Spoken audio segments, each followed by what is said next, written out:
Eso es hasta la fecha, una amistad a prueba de balas, pero no a prueba de flechas. Flechas que Cupido ha disparado. El amor es ciego porque llevo años con los ojos vendados. Soy un esclavo del tiempo que te azota, claro. No es raro que el corazón se me caiga por la boca y que diga te amo.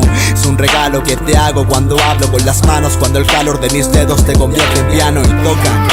Y hablando la roca de un nudo en tu espalda, desnudo mi alma si mis ojos te enfocan. El amor se me disloca desde el pecho y va derecho hacia tu cuello si las horas hacen pocas y no más.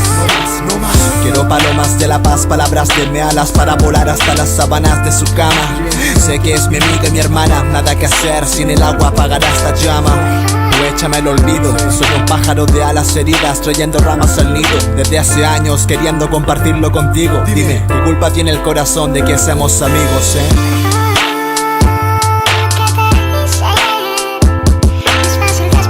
Respetar, si ya no estás.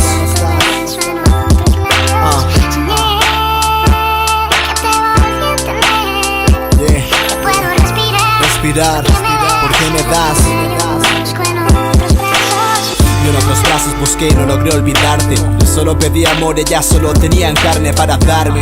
Odio si no estás, amo imaginarte. Mis ojos mienten, dicen que estás en todas partes. Mi perdición eres tú, me pierdo en tus puntos cardinales, en tu norte y tu sur. Tu belleza es para hacer un tour. Yo sé más de carne que de amor, mi corazón sigue virgen aún. He recorrido millas, mirando el cielo, buscando a Dios para decirle toma todas mis costillas. Y tráeme una mujer que sea buena y sencilla como ella. La esperaré entre cigarros y botellas. El hombre o el amigo, la amiga o la mujer, sea lo que sea va a doler. La cosa es no ver con los ojos van a envejecer. Nuestra carne se hace vieja pero hay niños bajo nuestra piel. Y esta es la canción que escribió tu sonrisa en mí. No dejo de sentir pero aprendí a mentir. Es mejor así, no es bueno que lo diga, ni pensar que una amiga es la mujer de tu vida.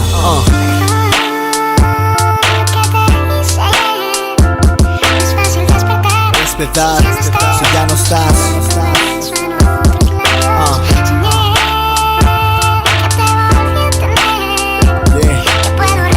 Respirar, ¿por qué me das?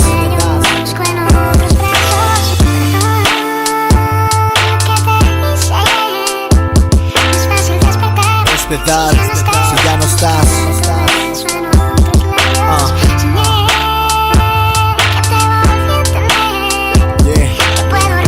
Respirar, ¿por qué me das? Bueno, en estos casos no se sabe nunca qué decir, pero puedo decir que yo no tengo edad, que envejecí el día que te conocí. Y detrás de los años te esconde el niño pobre enamorado.